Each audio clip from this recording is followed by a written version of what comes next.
Hello and welcome along again to the Great Academy as we continue our English course. This is the first of a series of lecture presentations on poetry. After this introduction, you will have a chance to get into unseen poetry and widen your poetry skills and test them.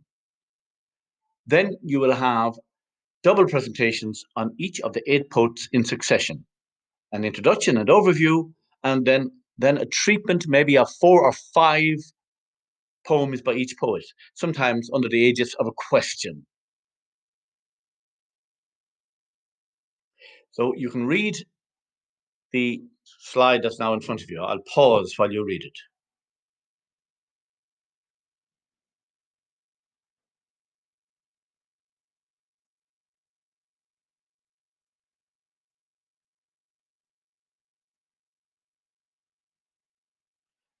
So you can see there are 3 phases to this presentation. The most important is the middle one about how the marking scheme operates.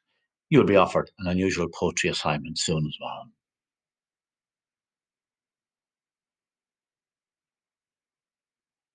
So you can pause for longer if you wish. I'm going to move to the next slide now. So there will be one chapter devoted to each poet, as I say, consisting of a general overview of the poet. And there's the great romantic poet Keats there, who looked into his heart and expressed what he found there through his imagination. There'll be some focus on the vision and technique of the poet in general and some quotes about the work of the poet. This will be followed by a second lecture presentation that analyzes a group of 4 or 5 poems, often in the form of an answer to an exam or exam-style question. And there's Sylvia Plath. She created a tremendous kaleidoscope of images and beauty, but at the core of it was a searing pain, sort of a psychosis, and yet it's amazing how that helped to create a tremendous body of artistic work. Robert Frost, who also worked off grief and depression to create some magnificent, wise poetry that looked at moral issues and philosophical issues. Van Boland, who looked at the outsiders in society and in history and found ways to bring them back in, questioning the orthodoxy of what up to then was a largely male-dominated poetic heritage in Irish literature. Seamus Heaney, in a very happy mood, a third level student. And interestingly, the lit up landscape behind him highlights how, as a poet, he delves into landscape and extracts from that so much meaning, so much philosophy, so much about humanity. Paul Durkin, who looks with a sardonic eye upon Irish society, the Catholic Church, and sexual mores, and hilariously, in a surreal way, criticizes them and brings all that to bear in his very varied works. Elizabeth Bishop, a fine crafts poet who wrote about 2 poems per year. She was so precise in what she constructed and an incredibly observant eye. And even though she is famously impersonal, yet she used herself and her own life as a sort of an experiment to reflect upon the human condition. Amazing to see a poet who could have epiphanies about the human condition and, in a sense, exploit her own life without being too personal. A nice paradox. Gerard Manley Hopkins, another paradoxical poet who experienced exquisite aesthetic delight in nature, but who felt a tremendous emptiness and void in a nihilistic relationship with God. And yet he tried to marry his love of nature to God as if nature was a manifestation of the absent God, leading to a tremendously tense and fascinating body of poetry. There will be some variation in the approach to each poet, and in this manner, too, the presentations will bring you on a journey that isn't totally predictable. And this will add to your versatility as a reader and writer about poetry. Now, here's a fun exercise. I'm going to match the 8 poets into 4 pairs. And I'm going to suggest you do your own matchup of the 8 poets into pairs. That should be poets. I'm imagining Heaney with Bishop. The use of family experience and visited and observed landscape to create visions. Boland and Hopkins, tremendously inventive word sleuths, especially Hopkins, but Frost and Durkin, observing societies and offering in different ways their wisdom, their distillation of it. Keats and Platt, tremendous artists of the imagination. Is an alternative set. You can look at that for yourself and imagine if any of those could be justified.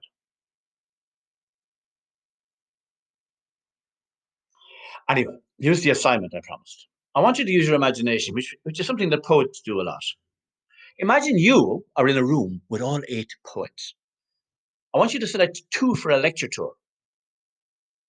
And then I want you to write the speech to the whole group of 8, explaining how you arrived at your selection. In your speech, you should justify your decision with reference to some poems by each of those whom you've chosen. You may refer to more than the 2 poets you've selected in order to justify your choice. And you can see, by the way, I've emphasized a key word in there. Justify. It means you have to argue your answer. Through this, I want to suggest to you that a rigid, formulaic approach to the study of poetry is not the most useful preparation. It will serve to some extent, but it isn't going to give you confident mastery of the medium of poetry. The marking scheme. Here's the boring details, but necessary. The marking scheme states what you can read here. I'll go silent while you read it.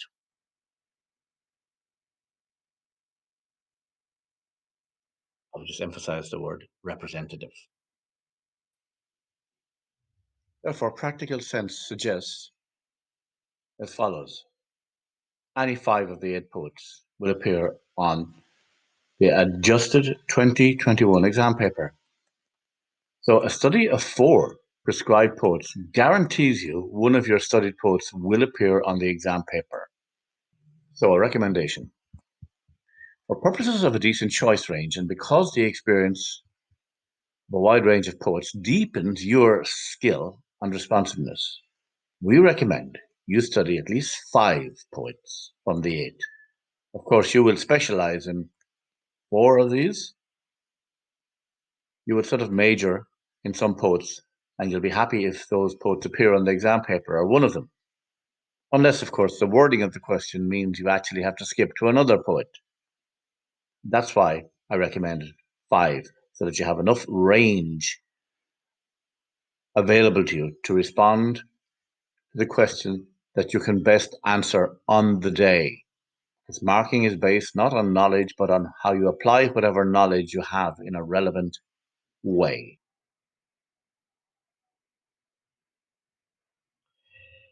It's actually a mistake to go with a checklist of terminology to add the unseen poem or studied poetry, because it's a very dry, arid process.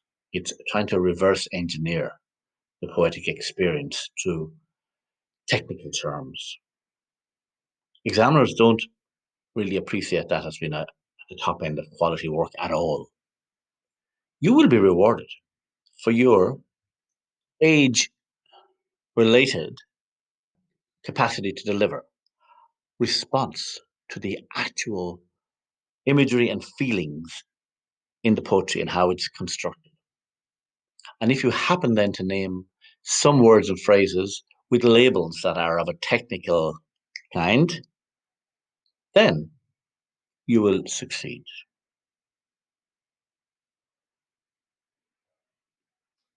The marking scheme states as follows, and look at the color coding for highlighting. Read to yourself.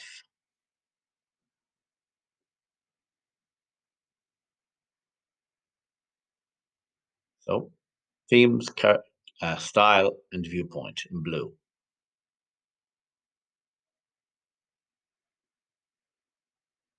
And there is freedom. You can pick any combination of 4 or 5 for an exam answer. usually 4. So you don't even have to pick the same ones as the rest of the class have done, in a collective situation with your teacher managing to bring you all together on the journey. If you want to add an extra different poem to, you will therefore show some individual choosing and ability that the examiner will be impressed by in the context of the whole center that she or he sees you being part of.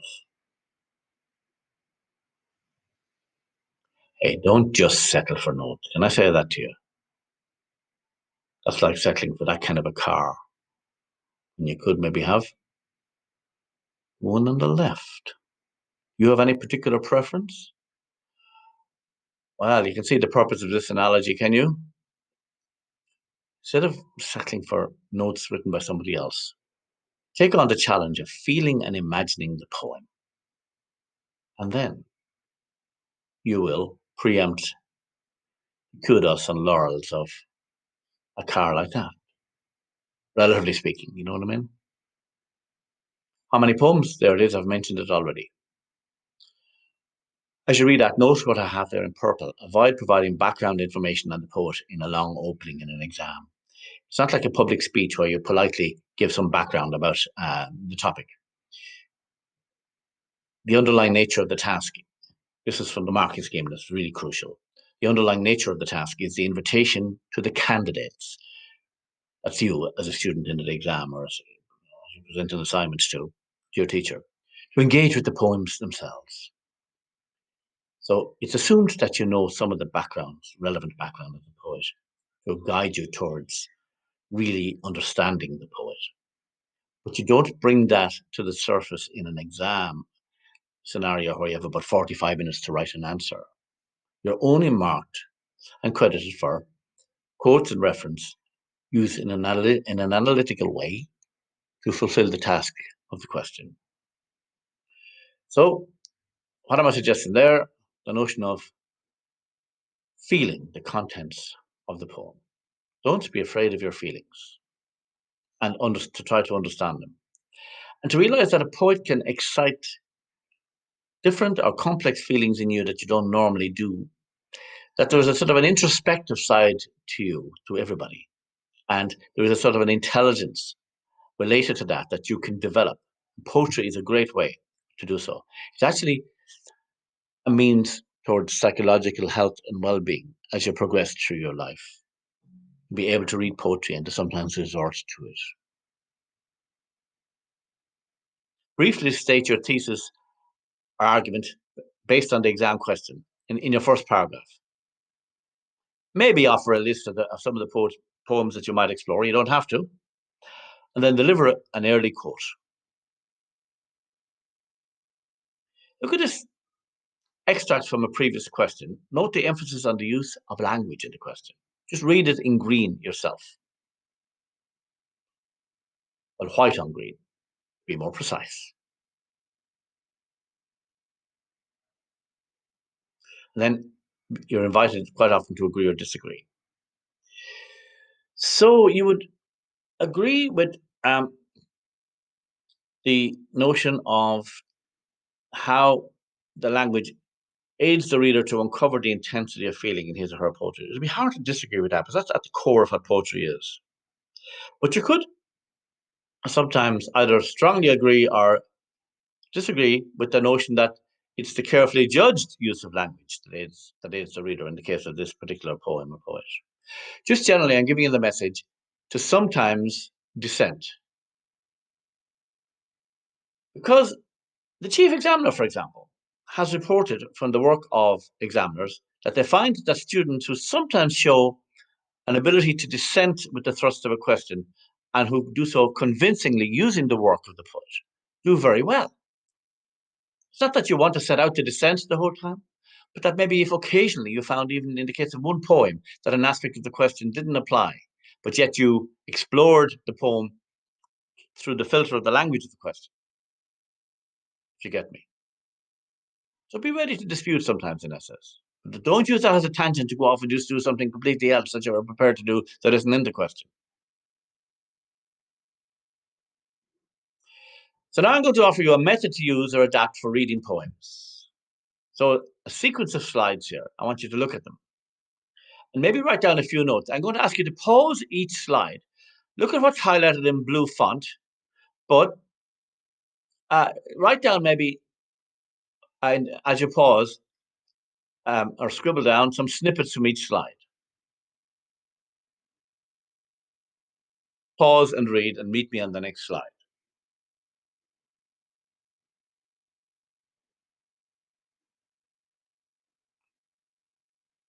Again, pause it for as long as you want and write down some or all of it. Pause.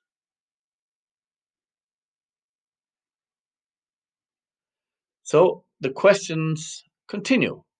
Kind of questions you can ask a poem. And by writing these down and trying these out, some of these will become part of your armory. They will be in your quiver of critical arrows. But it won't happen unless you make it happen.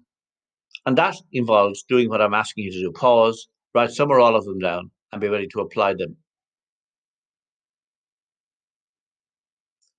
Pause again, write some of them down.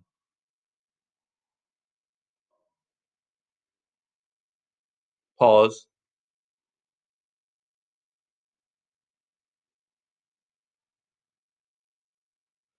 Now, whatever poem it is you're doing, you read it aloud again, trying to notice as many aspects of its construction as you can. That's further on into your analysis of it. Like if it's an unseen poem, you have to read it aloud in your head in the exam without vocalizing it. And look at the other questions. Pause and take note of them.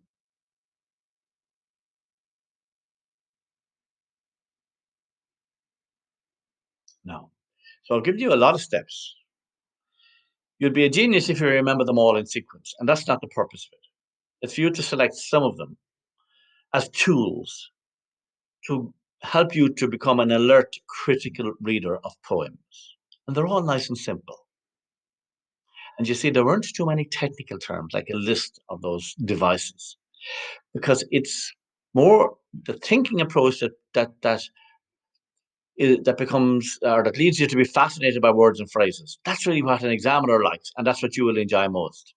If, as time goes on, you happen to develop some labels to use as part of your discussion, fine, but they're not the most important thing. So read what's on the slide here. Pause. And then the poem I'm asking you to apply it to is Morning Song by Sylvia Plath. You could have fun with this poem and those questions. Okay, now I'm going to let you in a little secret.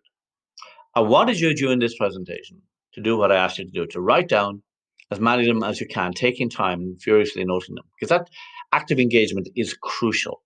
Just passive reading of something will not enable something to become absorbed into you as a method or as a skill.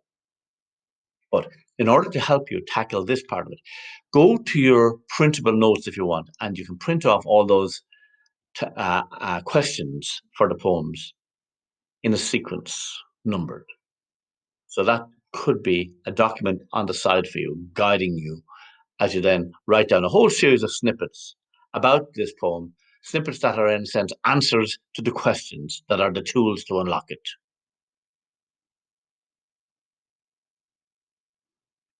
And here's a second poem by a now American-based Czech poet, Jana Prikerl, whose family left Czechoslovakia, sneaking out through Yugoslavia into Austria during the Cold War. She's now fully American citizen and poet. Enjoy the poem and apply some of the questions. It's a difficult, challenging poem. You're getting no comfort or help from me. Just take it on. You won't fall off a cliff. I'm not sending you out on a precipitous cliff. Get out of your comfort zone here, though, and try some of those questions on this challenging but very interesting poem. And if you only see a few different things, a few perceptions, well, that's tremendously satisfying to do for you, enriching. The next lecture presentation will focus on the unseen poem. Thank you for your very good attention, having journeyed this far with me on this presentation. And I wish you really active, engaged, critical learning as you perform some of those tasks I've tried to encourage you to do. And out of it, despite any frustration, future confidence will build. A kind of a can do approach will develop from, oh, I can't do this now, but I'm trying. Over and out from the Great Academy.